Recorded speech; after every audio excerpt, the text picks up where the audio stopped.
Will Heroes of the Storm ever be able to surpass Dota 2 or League of Legends? Is the game headed into the right direction? Well, I certainly hope so, but stick around to hear more on the topic.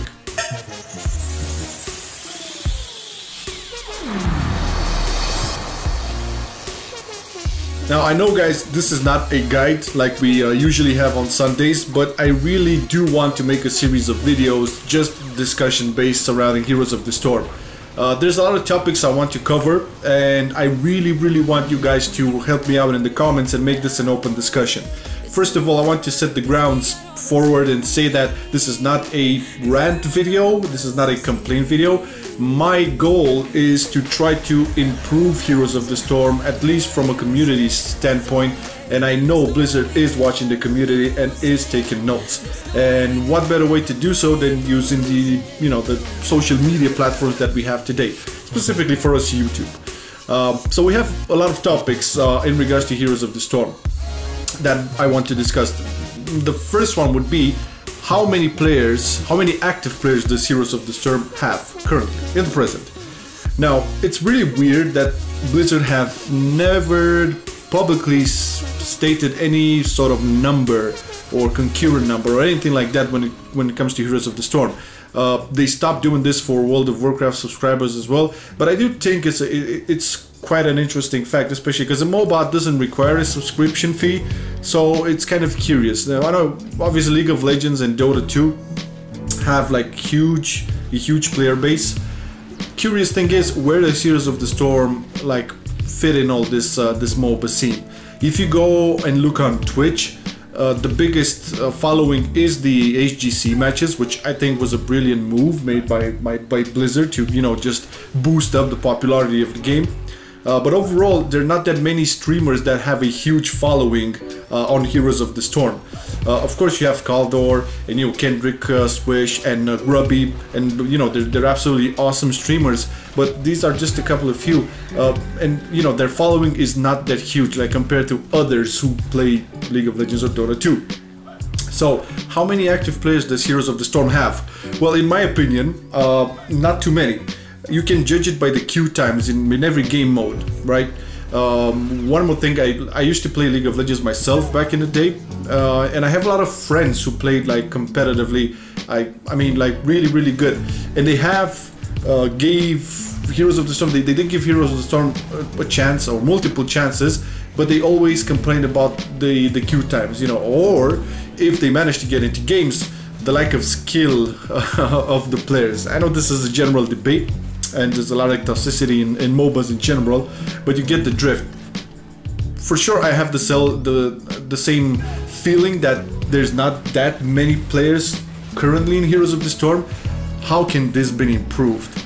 Well, one thing that worked for sure was the launch of 2.0, and we'll get to the whole 2.0 thing later on in the video, but just the core fact that they launched 2.0 and they made this reward system through Overwatch and Heroes of the Storm and back and forth. That was a moment when we had a lot of players and a lot of new players coming in, and you felt that in the queue time as well.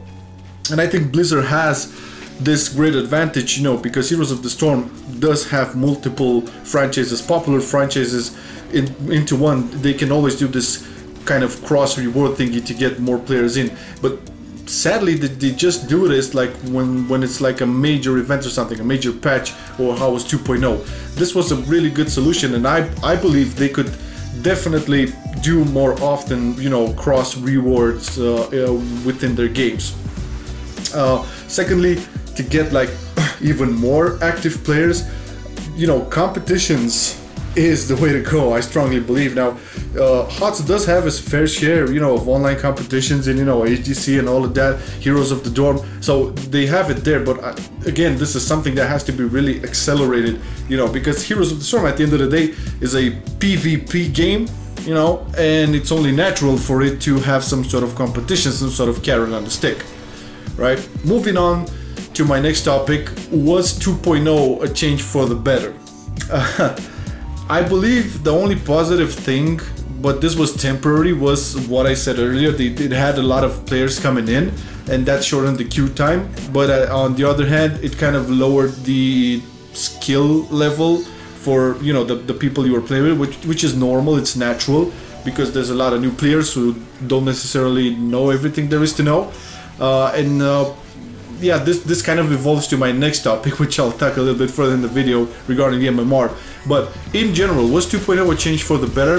My honest opinion is no. I was expecting different things when they first announced that they're gonna do this like sort of revamp, you know, overhaul thingy with Heroes of the Storm.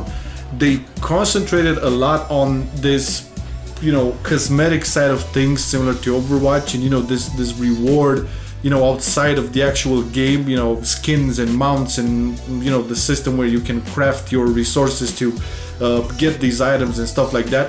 But the core gameplay hasn't changed at all. I was expecting changes to, you know, the exaggerated team-based type of gameplay, you know, more versatility in the talent builds and stuff like that. Maybe a much narrow rotation on the maps. And 2.0, again, this was my expectation, should have had like at least 3 or 4 heroes launched at the same time. I still believe that Heroes of the Storm lacks in the hero department, or more specifically in the category department. Like supports are too low. I know everybody, you know, complains about this, but really they need to like raise the number of supports they have in the game. Stukov is a nice addition. Hopefully they're gonna bring a lot more. So yeah, 2.0 was focused a lot on this cosmetic, you know, items and rewards and stuff outside of the actual gameplay, and I don't think that was something that, you know, the existing player base really wanted necessarily, but definitely the new people that came in haven't like really got that carrot on the stick, so to say, because of this. So nope, 2.0 was not what we were looking for. Next topic, I said it earlier, the MMR system. Now the MMR system is a really long discussion, so I'm just going to try to keep it simple and short. I still believe it's in desperate need of improvement.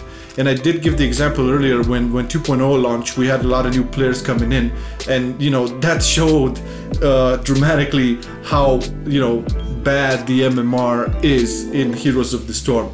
And this comes from personal experience as well. So think about it like this. If you play quick match with your friends who have already like good MMR, let's say Platinum plus MMR, and you play with these guys quick match, you know, you're gonna have a specific MMR that, you know, resembles Platinum or something like that. Now, if you go and play Hero League after that, in Hero League, you are going to be placed with people that have similar MMR regardless of the game mode.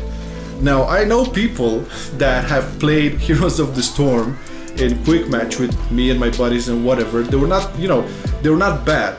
They just didn't have the proper experience or knowledge to, let's say, play at a bit more higher level in Heroes of the Storm. But they did play quick match with us, and then, you know, they played Hero League. They had their placement matches, and voila, they were directly placed in Platinum with maybe, you know, 5 wins and 5 losses. Okay. If you take somebody like me, for example, and I have 7 wins and 3 losses, I end up in gold, right? And this is something like really baffling, because the calculations are not made always correctly. And I don't know exactly, like specifically each and every number how it works, but I do know that the MMR is being calculated from all of the game modes, right? So this is more specifically through Team League, through Hero League. Team League has its problems as well, but one thing is for sure, if you play with a team that you're focused on and you have an experience with them, it's much easier to progress and win within the game than playing with bots. So this still needs an improvement, definitely. I really don't know what would be the best option for their MMR, so this is a cry out for you guys. Maybe you can have in the comments your ideas and we can debate them. Right. The last topic for today regarding Heroes of the Storm, the talent system. Plus, on this one, I will just have a subcategory, maybe adding items in some way. Now, hear me out. I absolutely love the talent system. I think it's a great replacement for the classic old style items which you see in League of Legends or Dota 2. So, the talent system, I love it. Okay.